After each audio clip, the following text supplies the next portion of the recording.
अस्सलामुअलैकुम, नजम सेठी शो में खुश आमदेद। मैं हूँ सैयद आयशा नाज, मेरे साथ मौजूद हैं नजम सेठी साहब। अस्सलामुअलैकुम। नजम सेठी साहब, सियासत के आसमान पे सितारे एक दूसरे से मिल रहे हैं, एक दूसरे की तरफ आ जा रहे हैं, लेकिन इमरान खान साहब बदस्तूर घबरा नहीं रहे। और अपोजिशन की जहाँ तक बात है, तहरीक अदम एतमाद की बातें तो हो रही हैं, लेकिन कोई तारीख नहीं दी जा रही, कोई तफसीलात शेयर नहीं की जा रही। ऐसा लगता है कोई दाल है जो गल नहीं रही है। मुलाकातों में भी कोई ऐसी बात नहीं हो रही। ऐसे में शाहिद खाकान अब्बासी, जो कि साबिक वज़ीर आज़म पाकिस्तान भी हैं, मुस्लिम लीग नून के सीनियर रहनुमा भी हैं, आजकल वैसे वो कम नज़र आते हैं, लेकिन उन्होंने जो बात कही है वो बहुत अहम है। वो पहले सुनते हैं, उसके बाद आपके सामने मैं सवाल रखूंगी। आपने ये बात बताई थी कि वोट ऑफ नो कॉन्फिडेंस के बाद की जो जुजियात हैं, तफसीलात हैं, वो भी तय होना बाकी हैं कि पीएम किसका होगा, पीपल्स पार्टी, पीडीएम, नून लीग की प्लेसमेंट्स क्या होंगी। लेकिन जो शाहिद खाकान अब्बासी कह रहे हैं, इसका क्या मतलब हुआ? लाइकली टू हैपन क्या है सेठी साहब? हाँ, बड़ा इंपॉर्टेंट बयान है जी। या आपको एक इशारा मिल गया है। हाँ। मैंने अर्ज़ किया था कि वोट ऑफ नो कॉन्फिडेंस तो आसान है। अगर एक इत्तेफाक हो जाता है कि खान साहब को निकालना है तो 10-12 वोट ही चाहिए एक्स्ट्रा, वो मिल जाएंगे। इतनी कोई ऐसी बात नहीं। और उसके लिए अपोजिशन को इत्तेहादियों के पास भी नहीं जाना पड़ेगा। वो जहांगीर तरीन साहब ही आपको 10 मौलाना से मुलाकात भी हो गई और वो भी ज़राए के हवाले से। जी। तो इसलिए वोट ऑफ नो कॉन्फिडेंस तो हो जाएगा। मगर आगे जो मसला है कि हुकूमत जो बनानी है, उसमें बहुत से सवाल खड़े होते थे ना कि भाई प्राइम मिनिस्टर कौन बनेगा। उसके ऊपर इत्तेफाक होना पड़ेगा ना। अगर जितने ज़्यादा इत्तेहादी होंगे या अलायंस पार्टनर्स होंगे, हर एक की अपने अपना मौक़िफ़ होगा। फिर उसके बाद वो कितने अरसे के लिए आती है, 1 माह के लिए आती है, 2 माह के लिए आती है, 9 महीने के लिए आती है। फिर ये भी इशू है। फिर वो पीडीएम की हुकूमत होगी, नेशनल हुकूमत होगी, या क्या हुकूमत होगी, या नून लीग की होगी, या पीपल्स पार्टी और नून लीग मिलकर बनाएंगे, या पीपल्स पार्टी की होगी।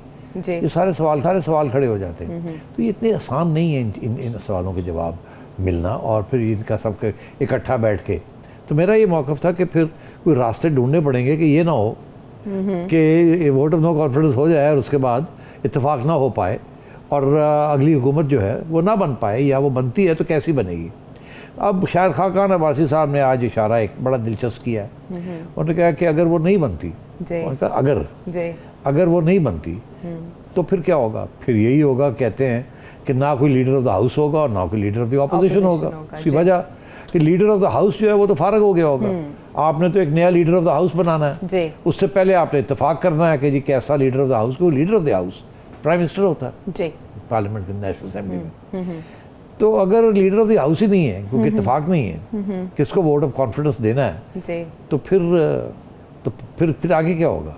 ठीक है, इसके लिए पीटीआई के अंदर कोई भी शख्सियत हो सकती है। नहीं, देखो, होने को तो कोई भी हो सकता है ना, मगर इत्तेफाक होगा तो होगा ना। तो होगा, वोट चाहिए ना, 170-80 वोट चाहिए। तो वो कहाँ से आएंगे? वो इत्तेफाक होगा तो आएंगे ना। जिन लोगों ने वोट ऑफ नो कॉन्फिडेंस किया उन्हीं ने फिर आगे बनाना है ना। तो अगर उनमें इत्तेफाक नहीं है कि किसको बनाना है, कोई कहता है नजम सेठी को बना दो, कोई कहता है आयशा को बना दो, कोई कहता है शान को बना दो, कोई कहता है फरासत को बना दो। फयाज रह गए, उनको भी बनवा दो। फयाज भी बड़े बड़े लोग हैं यहाँ खड़े, टाइम लाइन में खड़े। तो अब बात यह है कि तो शायद खाकान अब्बासी साहब का फार्मूला बड़ा मज़ेदार है। वो कहते हैं अगर ऐसी सूरत हाल होती है तो फिर फौरी तौर पे इलेक्शन कॉल कर लें। नहीं, फिर वो आइन की तशरीह की बात कर रहे हैं ना, और वो इलेक्शन कॉल करनी पड़ेगी, वो अदालत करेगी, क्योंकि एक डेडलॉक हो जाएगा, कोई हुकूमत नहीं होगी। तो खला तो हो नहीं सकती सियासत में या पार्लियामेंट में या आइन के अंदर। जब खला होती है तो सुप्रीम कोर्ट स्टेप्स इन, तो वो फिर इलेक्शन ऑर्डर कर देंगे और एक केयरटेकर गवर्नमेंट बना देंगे वो, और फिर इलेक्शन हो जाएगी। तो ये हल तो है हर चीज़ का। मगर दिलचस्प बात क्या है? दिलचस्प बात यह है कि नवाज शरीफ साहब तो पहले दिन से यही कह रहे हैं। क्या कह रहे हैं? ताज़ा मैंडेट चाहिए, ताज़ा फ्रेश इलेक्शन। वो कहते हैं जो भी हुकूमत आएगी 10 दिन, 15 दिन, 20 दिन के अंदर अंदर डिसॉल्व करे। ठीक है। और डिसॉल्व करने के बाद इलेक्शन, केयरटेकर गवर्नमेंट बने और इलेक्शन हो। अब उनका फार्मूला बड़ा इंटरेस्टिंग है। वो कहते हैं एक प्राइम मिनिस्टर को इलेक्ट करें, कोई भी हो जाए। आयशा को हमने बना दिया। उसके बाद आयशा से ही कहा जाए कि अब आपने ये काम करना है, उसके बाद आप डिसॉल्व कर दें पार्लियामेंट, आपका मैंडेट है आपके पास। उसके बाद इलेक्शन हो जाए। ये तो अबूरी वज़ीर आज़म वाला फार्मूला हुआ। तो वो फिर जब आप डिसॉल्व करेंगी तो फिर आप हुकूमत में प्राइम मिनिस्टर होंगी, और उस वक्त कोई ना कोई तो लीडर ऑफ द ऑपोजिशन होगा ना। इमरान खान होंगे, और ये उनकी सियासी जमात होगी, उनके साथ मिलकर फिर केयरटेकर गवर्नमेंट बनानी पड़ेगी।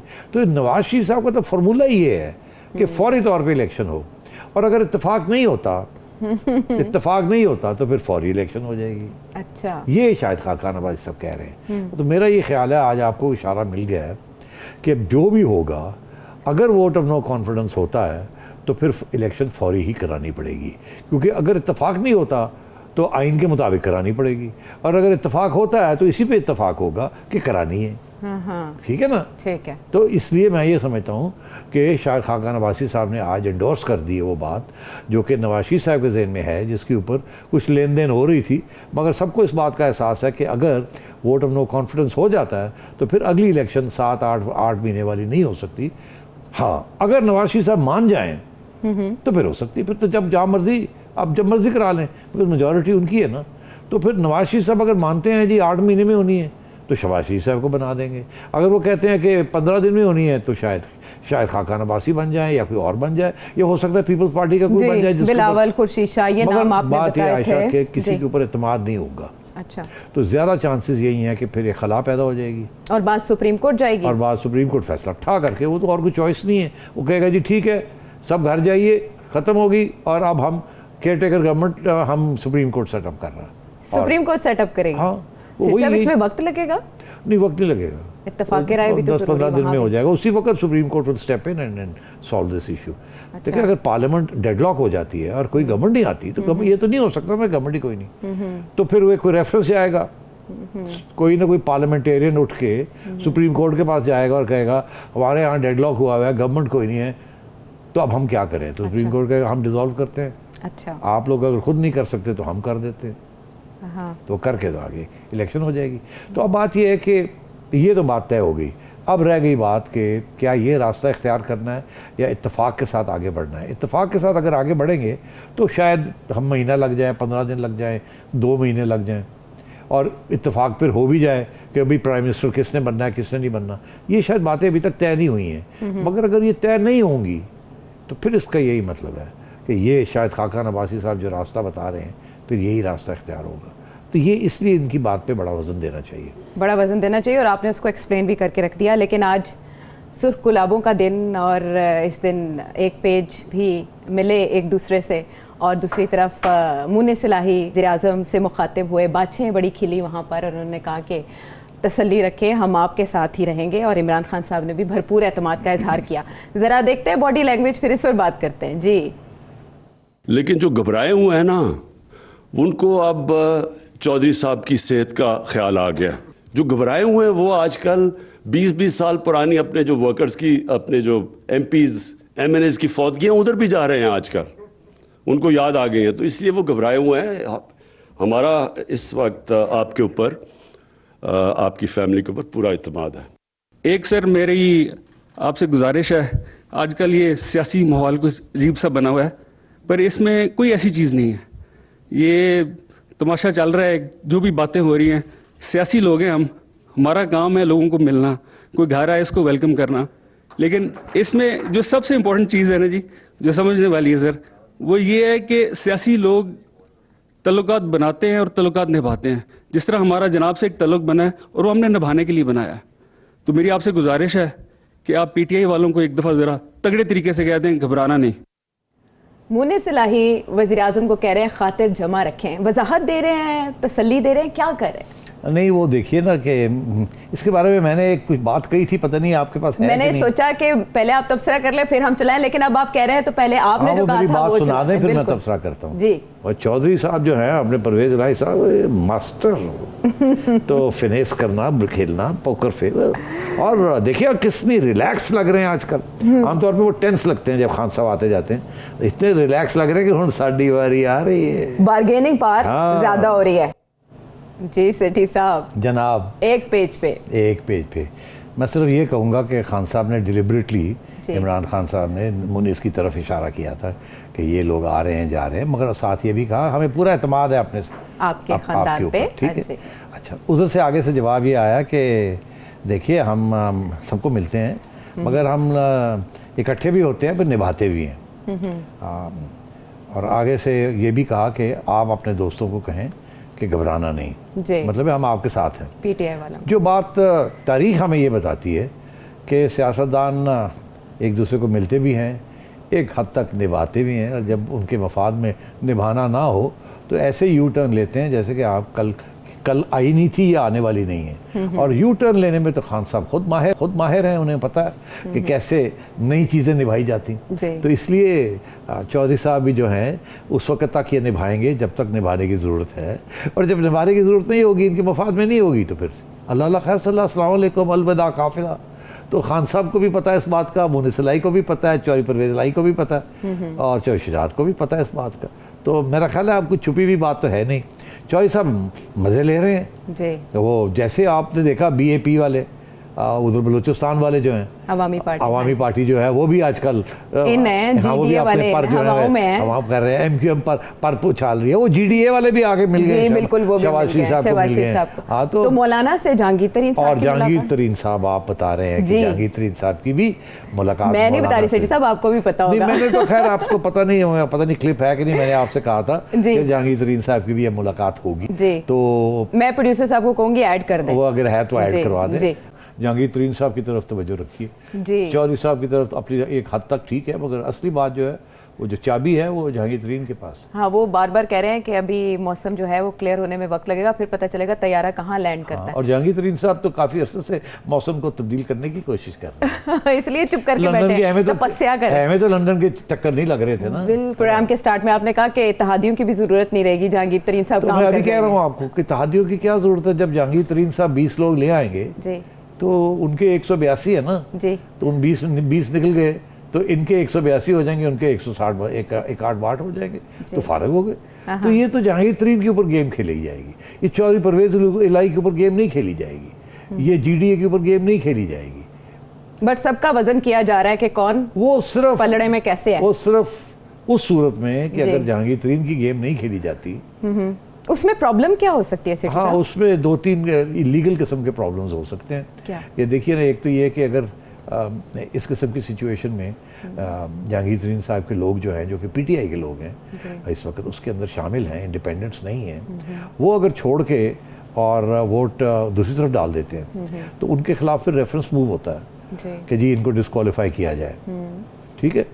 मगर बात यह है वो तो एक इलीगल चीज़ है ये, मगर जिन्होंने ये काम करना है वो तो पहले निकलना चाहते हैं PTI से, और वो नून लीग में जाना चाहते हैं। अगर जहांगीर तरीन साहब आते हैं साहब, अगर कोई मुकमुका होता है जहांगीर तरीन साहब का और उनके ग्रुप का विद शहबाज शरीफ साहब, तो यही होगा ना जी कि हम 15-20 लोग हैं, हम वोट ऑफ नो कॉन्फ्रेंस आपके साथ पार्टी के खिलाफ करेंगे, हमें निकाल दिया जाएगा वहाँ से, रेफरेंस भेजेंगे, ठीक है, हमें हमारी छुट्टी हो जाएगी पार्लियामेंट से, तो उसके बाद मेहरबानी करें अगली इलेक्शन जब आएगी तो हमें टिकट दे दें, तो हमें टिकट दें, और नून लीग का टिकट चाहिए, क्योंकि नून लीग जीत रही है, सबको बात पता है इस बात का कि PTI पिट रही है और नून लीग जीत रही है, तो इसलिए सब वो मांग रहे हैं ticket.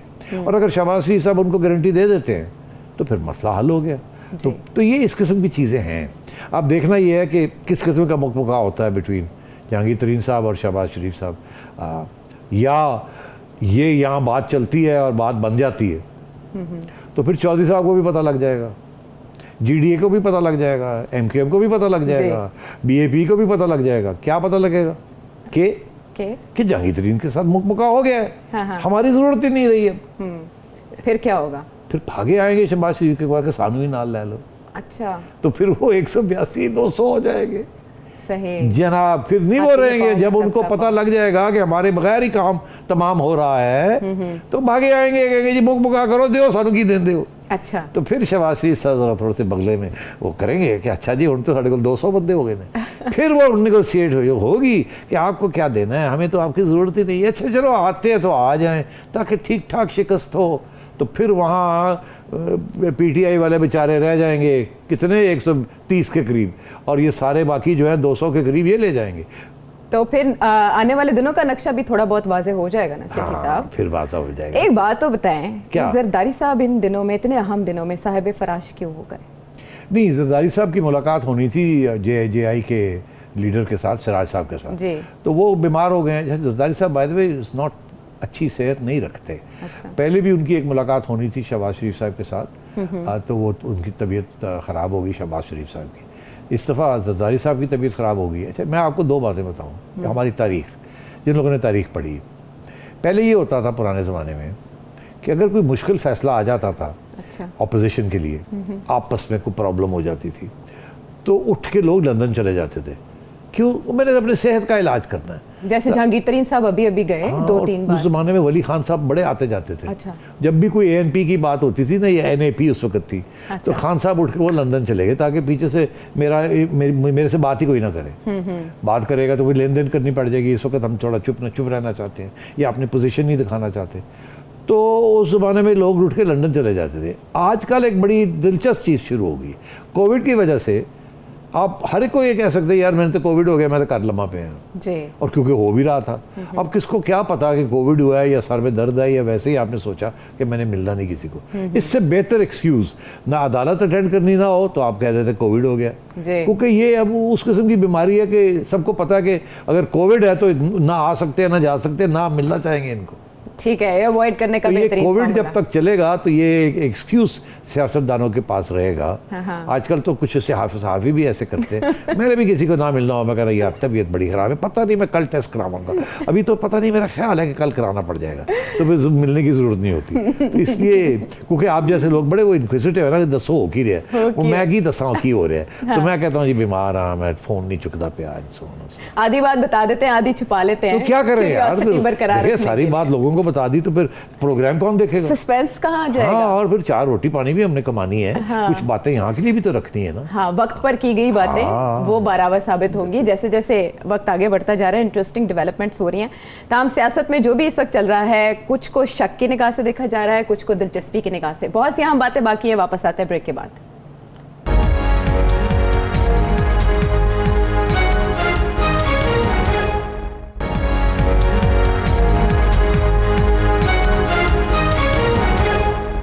Welcome back to the show. अच्छा, एक बात आप तवातर से करते हैं कि अगर इलेक्शंस हो गए तो नून लीग की मेजोरिटी होगी, लेकिन एतराफ़ नहीं करना चाहिए कि ये हुकूमत भी कोई इतने पक्के पाँव पर नहीं थी। जैसे कि खान साहब ने भी कहा कि मेजोरिटी चाहिए होती है जब आपने रिफॉर्म्स करनी हो। खान साहब क्या कह रहे हैं, उनका शिकवा सुनते हैं, फिर मैं आपसे जानती हूँ मसीह जी। रिफॉर्म करना चाहते हैं जब तक आपके पास एक पार्लियामेंट्री डेमोक्रेसी में 2/3 मेजॉरिटी नहीं है।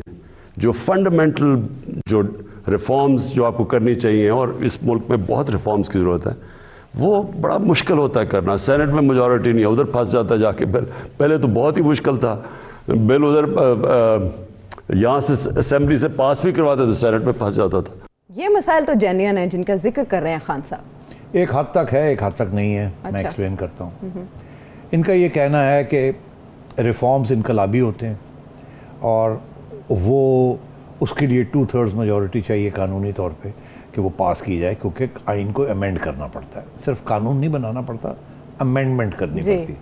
कानून बनाने के लिए 51% चाहिए, सिंपल मेजॉरिटी, सादा अक्सरियत। हाँ, और अगर आपने आइन को अमेंड करना जी, तरमीम करनी है तो उसके लिए 2/3, 2/3।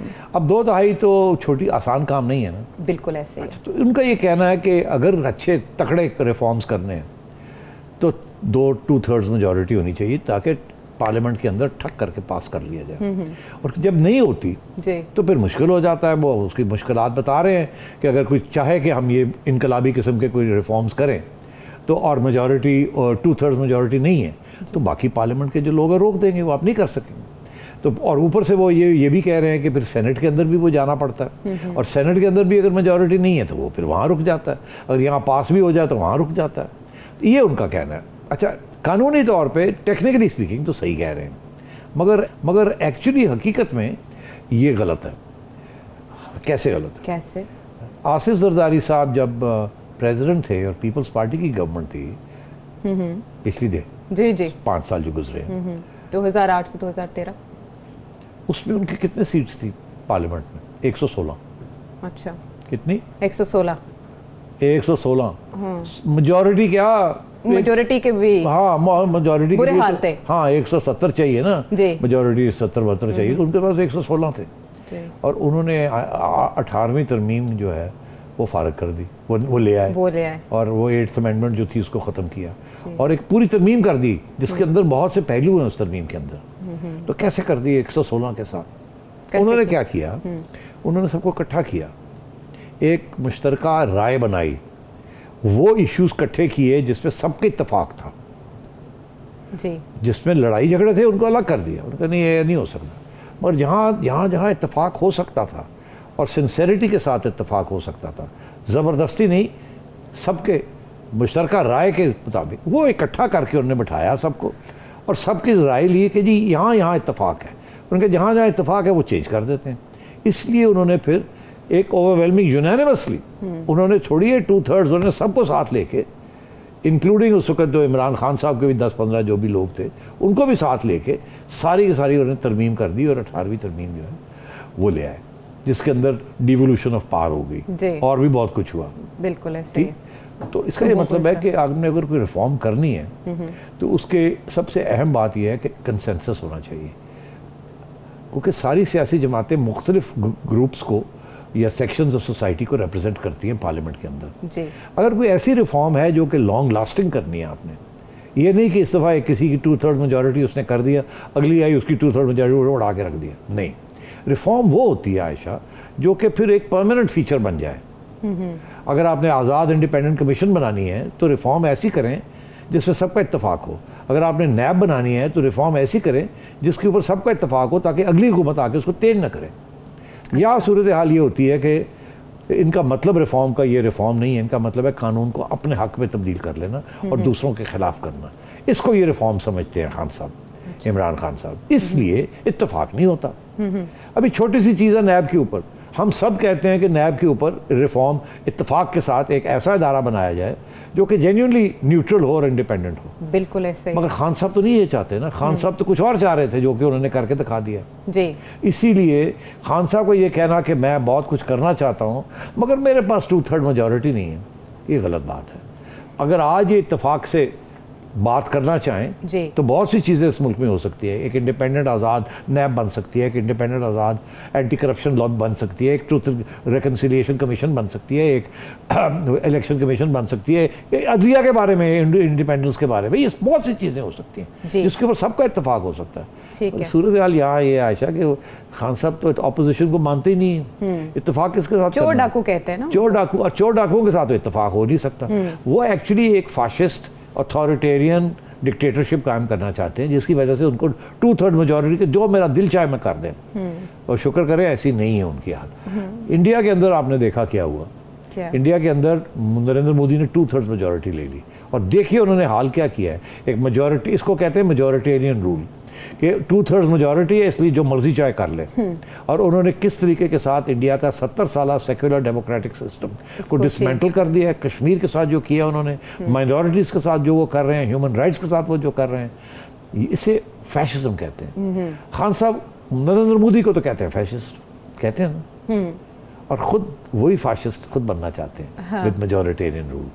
तो ये खान साहब का कहना कि हाय मैं क्या करूं, मैं तो बड़ा कुछ करना चाहता हूं, मुझे 2/3 मेजॉरिटी नहीं है, हाय मैं हेल्पलेस हूं, ये मानने वाली नहीं है, मानने वाली नहीं है। और आपने कहा चोर डाकू के साथ चल नहीं सकते, हालांकि वो ऊपर आपको तो माजी में पंजाब का डाकू कह चुके हैं, लेकिन बहुत कुछ कह चुके हैं। ऐसे हालात शेख साहब के बारे में, शेख साहब के बारे में, चिपड़ासी भी ना रखो, बाबर अवान साहब के बारे में बहुत सी स्टेटमेंट्स। ये भी तो हो सकता है ऐसा वक्त आए कि खान साहब शहबाज शरीफ साहब, नवाज शरीफ साहब के साथ खड़े हो। नहीं, वो पता कि उनका एजेंडा जो है ना खान साहब का जो एजेंडा है ना, वो basically is anti people's party and anti the other democracy, anti democracy है। अगर एंटी डेमोक्रेसी है तो वो किसी के साथ अब नहीं खड़े होंगे, वो अकेले ही रहेंगे। अच्छा, हालांकि किसी ज़माने में वो एंटी एस्टेब्लिशमेंट थे। कालाबाग डैम की वो बात कर रहे हैं, मुनीस इलाही साहब ने भी प्रपोजल कैबिनेट ले जाने की बात की, सुन लेते हैं।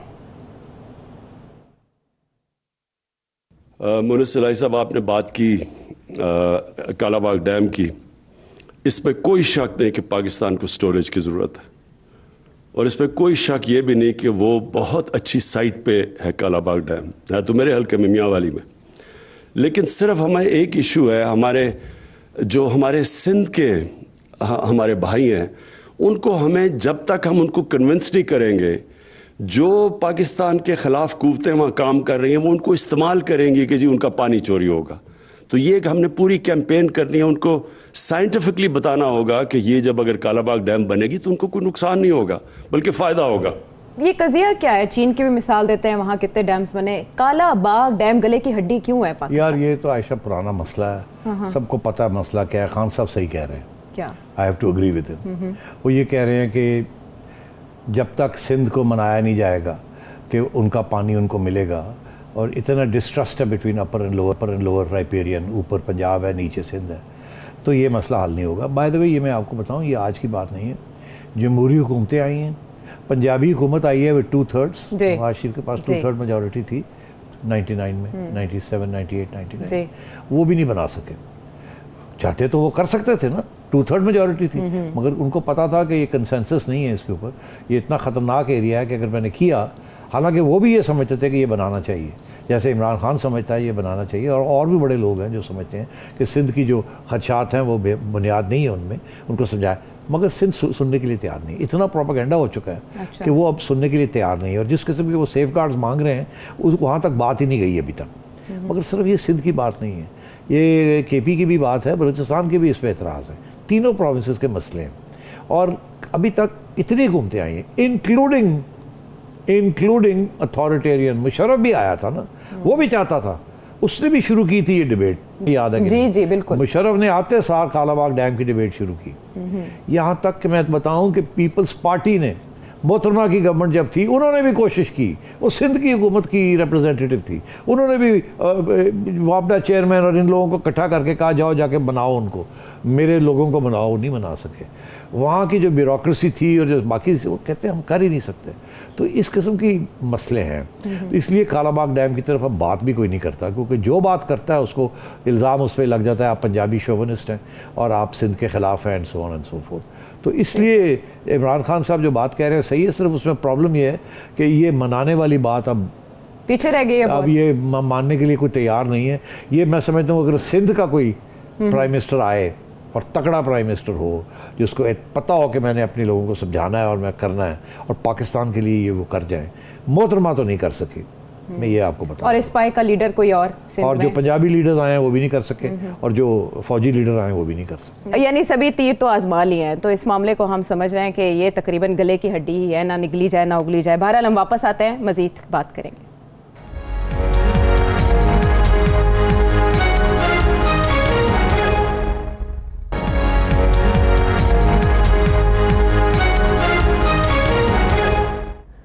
Welcome back to the show. Afghanistan की बात करेंगे सेठी साहब। इमरान खान साहब ने CNN को जो इंटरव्यू दिया उसमें भी अफ़गान मसले की बात की, और हमने देखा कि अमेरिका ने इस पर कुछ रहमदिली का मुजाहरा किया है। इससे क्या हेल्प मिल सकती है अफ़गान मसले में, और ये कैसा स्टेप? देखिए, ये जो किया है, ये जो बाइडन ने जो किया है जी, कि उनके कोई 7-8 अरब डॉलर पड़े हुए हैं जी अमेरिका में जो फ्रीज़ किए हुए थे, उसमें से उन्होंने कहा जी आधे पैसे जो हैं वो रिलीज कर देते हैं, वो हम रिलीज़ कर देते हैं ह्यूमैनिटेरियन रीजंस के लिए जी, और आधे पैसे जो हैं जो 9/11 के जो विक्टिम्स हैं उनके लिए, क्योंकि वहाँ की एक अदालत ने एक जजमेंट दी हुई है कि इन विक्टिम्स को 6 अरब डॉलर मिलने चाहिए। तो अब जो बाइडन ने ये फैसला किया कि आधे पैसे जो हैं ये इधर दे देते हैं और आधे पैसे जो है अफगान को दे। उसके ऊपर शोर ये पड़ा हुआ है। पहली बात तो ये कि शुक्र है कुछ तो अनफ्रीजिंग हुई है, काफ़ी अरसे से ये हो रहा है। दूसरी तरफ से शोर ये पड़ा हुआ है कि ये तो एक बहुत बड़ी चोरी है, ये पैसा अफगानिस्तान का है, जहाँ से भी आया जिसने भी दिया ये अफगानिस्तान का पैसा है और ये अफगानिस्तान के पैसा अमेरिका ने फ्रीज़ किया हुआ था। एक तरफ अमेरिका ने कह रहे हैं कि जी हम विक्टिम्स को देना चाह रहे हैं, वो अब कितने साल हो गए 9/11 को? 9/11 20 साल तो हो ही गए तकरीबन, 20 से ऊपर, 20 से ज़्यादा हो गया। अच्छा, वहाँ उनको बहुत सी कॉम्पनसेशन मिल चुकी हैं ऑलरेडी जी, ये नहीं कि उनको कोई मिला नहीं, उनको कॉम्पनसेशन मिली हैं। यहाँ हर रोज़ हज़ारों की तादाद में एक कल्चरल जेनोसाइड शुरू हो गई है। मतलब है कि भूख से लोग मर रहे हैं और बेरोज़गारी से लोग मर रहे हैं, सर्दी से लोग मर रहे हैं, बीमारी से लोग मर रहे हैं जी। और यहाँ एक बहुत बड़ी ह्यूमैनिटेरियन क्राइसिस है और ये पैसा उनका है। अफ़गानिस्तान एज अ कंट्री का पैसा है, हुकूमतें तो आती जाती रहती हैं, पैसा उनका है। तो ये जो किया है जो बाइडन ने बड़ी ज़्यादती की है। एक तरफ 20 साल उनके ऊपर जंग की, उनकी हुकूमत थी तालिबान की, उनको निकाला जी, उनको मारा, उनके साथ 20 साल जंग की, कम से कम 3 ट्रिलियन 3 खरब डॉलर उनको मारने में लगा दिए, झोंक दिए जंग में जी। अब जाके उनकी वापस अपनी हुकूमत आई है तो जो 40 मिलियन की उनकी आबादी है, ख़तरा ये है कि इनमें से 20 मिलियन जो हैं वो मर जाएंगे किसी न किसी वजह से, बिकॉज उनके पास अब बेरोजगारी है, नहीं है, बेरोजगारी है और वसाइल नहीं है। तो ये पहले 20 साल वो मारे हैं और अब अगले साल 2 साल में उनको पैसे नहीं देने से और लोग मर जाएंगे। ये अफगान तालिबान के इन्होंने फैसला किया है कि अच्छा, अफगान तालिबान के साथ ये वही अफगान तालिबान है जिसके साथ इन्होंने मुकबका करके उनको लेके आए हैं हुकूमत। जी, ये खुद ही तो लाए हैं उनको, बिल्कुल मुज़ाकरात करते रहे हैं, दोहा में उनके साथ बैठते रहे हैं, लेके आए हैं उनको। जी, तो मतलब ये है कि ये बड़ी ज्यादती है जो बाइडेन ने जो किया है। इसे किसी ने ये कहा है कि बहुत बड़ी बैंक रॉबरी की है, अफगानिस्तान के पैसे, अफगानिस्तान डाका डाला उन्होंने। तो एक तो ये बात है। तो मैं ये समझता हूँ कि जो बाइडेन को सोचना चाहिए इसके बारे में कि वो अगर अपनी लोकल कंस्टिट्यूंसी को खुश करना चाह रहा है तो उसके साथ यहाँ जो हादसा होने जा रहा है ये भी किसी न किसी दिन तारीख लिखेगी कि जो इराक़ में अमेरिका ने किया और जो सीरिया में अमेरिका ने किया और जो अफ़गानिस्तान में अमेरिका ने किया, उस पर कम लोग मरे हैं जितने लोग अब मर जाएंगे अफ़गानिस्तान में अगर उनको इमदाद ना मिली। और ह्यूमन राइट्स का सबसे बड़ा वकील वो मुल्क कहलाता है। खैर, ये इसी कॉन्टेक्स्ट में एक और बात है, ख़बरों में आ रही है तुर्की में सेठी साहब कोई बड़ी अहम मुलाकात हुई है, आप बता सकते हैं वो मुलाकात क्यों हुई? अच्छा आयशा, मैं देख रहा हूँ तुम किस तरफ इशारा कर रही हो बड़ी मोहतात तरीके से। बात यह है कि कुछ खबरें आ रही हैं कि तुर्की में हमारी एजेंसियों के सरबराह और नॉर्दर्न अलायंस जो कि ताजिक और उज़्बेक फोर्सेस के लीडर्स हैं उनके साथ कुछ मुलाकातें हुई हैं। अच्छा, अब ये कंफर्म नहीं है, पहली बात तो लेट्स बी वेरी क्लियर, ये कंफर्म नहीं है। ये खबर कुछ तालिबान के कुछ इंडियन चैनल्स और कुछ वो ट्विटर अकाउंट्स जिनका ताल्लुक तालिबान के साथ कुछ हमदर्दियाँ हैं, वो ये कह रहे हैं कि पाकिस्तान की इंटेलिजेंस एजेंसी जो है वो अब तालिबान के जो दुश्मन हैं एंटी तालिबान फोर्सेस के साथ मुज़ाकरात करें क्योंकि इन्होंने मायूस किया, ये रीज़न बताया जा रहा है। मतलब है कि ये अब स्पेकुलेशन हो रही है। एनालिस्ट ये कह रहे हैं कि शायद क्योंकि तालिबान पाकिस्तान की कोई बात नहीं मान रहे, टीटीपी हमारे ऊपर हमले कर रहा है, बलूचिस्तान के सेपरेटिस्ट हमारे ऊपर हमले कर रहे हैं, उनको अफ़गानिस्तान से आते हैं हमले करते हैं, हम जा नहीं सकते, कर कुछ नहीं सकते, तालिबान हमारी बात नहीं मान रहे हैं, हमने तालिबान के लिए इतना कुछ किया, अब भी हम लड़ रहे हैं अमेरिका के साथ कि दें इनको कुछ पैसे दें, इनके वापस करें, इनको रिकग्नाइज करें, मगर ये हमारी ड्यूरेंट लाइन को भी नहीं मानते।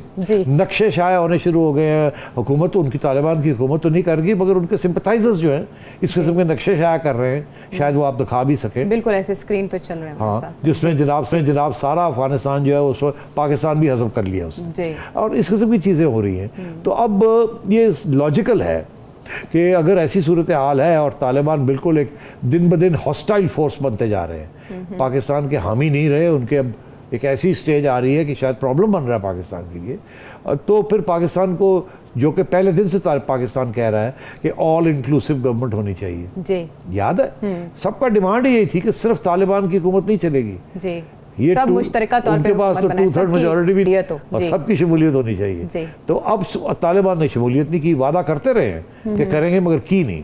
तो इसलिए मैं समझता हूँ कि ये बात जो है हो सकता है, ये मुमकिन है, मुझे कंफर्म नहीं मैं कर सकता। तो और अगर पाकिस्तान की इंटेलिजेंस एजेंसियां जो हैं या सिक्योरिटी इस्टेब्लिशमेंट जो है उन लोगों के साथ राब्ते कर रही है जिनका हिस्सा हुकूमत में होना चाहिए, तालिबान की हुकूमत में होना चाहिए, या काउंटर प्रेशर लाने की कोशिश कर रहे हैं, तो ये सही पॉलिसी है बिल्कुल। इसका ये मतलब नहीं कि एंटी तालिबान है आप, इसका ये मतलब है कि आप प्रो पाकिस्तान है और आप अफगानिस्तान के अंदर इस किस्म की स्टेबिलिटी देखना चाहते हैं जो ऑल इंक्लूसिव हो, जब सब बैठे हों ताकि फिर लड़ाई झगड़े भी ना हो। बिकॉज आपको याद होना चाहिए कि तालिबान का पुराना लड़ाई झगड़ा है, Pashtun forces versus Tajik and Uzbek forces. अब जिन लोगों के नाम लिए जा रहे हैं उनमें से कुछ लोग तो जो कि नॉर्दर्न अलायंस के जनरल रशीद दोस्तम हैं या और भी 1-2 लोग वो है, उनमें से बाय द वे ये भी याद रहे कि जिस दिन तालिबान काबुल में आ रहे थे उस दिन इनमें से कुछ लोग ताजिक और उज़्बेक रिप्रेजेंटेटिव जो थे वो इस्लामाबाद में आके हमारे ISI को मिल रहे थे और हमारे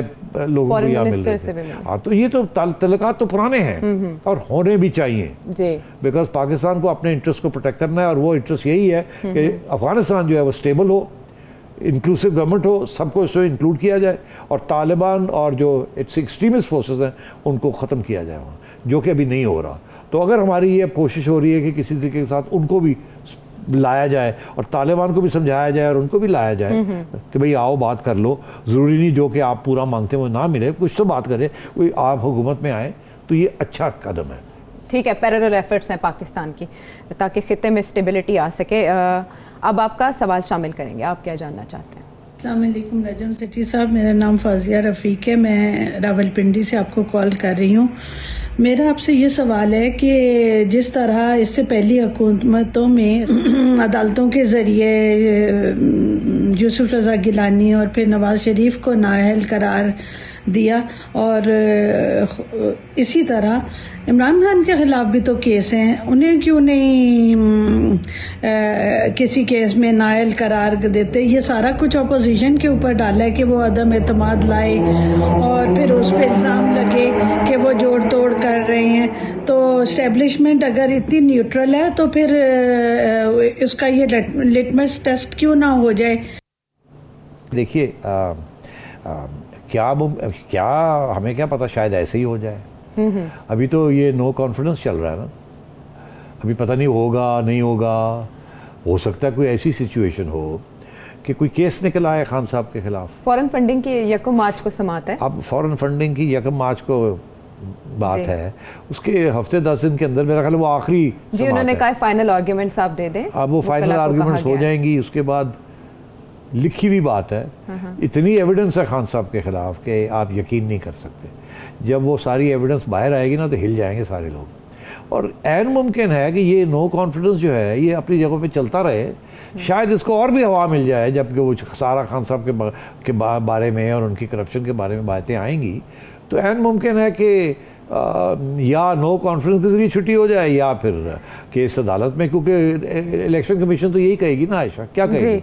इलेक्शन कमिशन तो जाहिर है वो जो फैक्ट्स हैं उनके पास, तो उसके ऊपर फैसला सुनाएगी। सेठी साहब ये तो आप ही बताएंगे, मैं तो कुछ नहीं कर सकती। करें इनको। अच्छा, इन्होंने ये और फिर हुकूमत कोई रेफरेंस जाना और फिर आगे सुप्रीम कोर्ट जाना, वो लंबा काम है सेठी साहब। आप तो पहले ही समेट रहे हैं। मैं तो कह रहा हूँ कि लंबा काम हो सकता है और जल्दी भी हो सकता है। अच्छा। तो इसलिए खातून जो हैं वो बिल्कुल सही रास्ते पे आ गई हैं। फौजिया साहिबा, हाँ, फौजिया साहिबा ने जैसे कहते हैं ना नब्ज पकड़ लिया। हाँ। और उन्होंने सवाल पिंडी के लिए किया। हाँ। मैं कौन होता हूँ रास्ते में जवाब देने के लिए?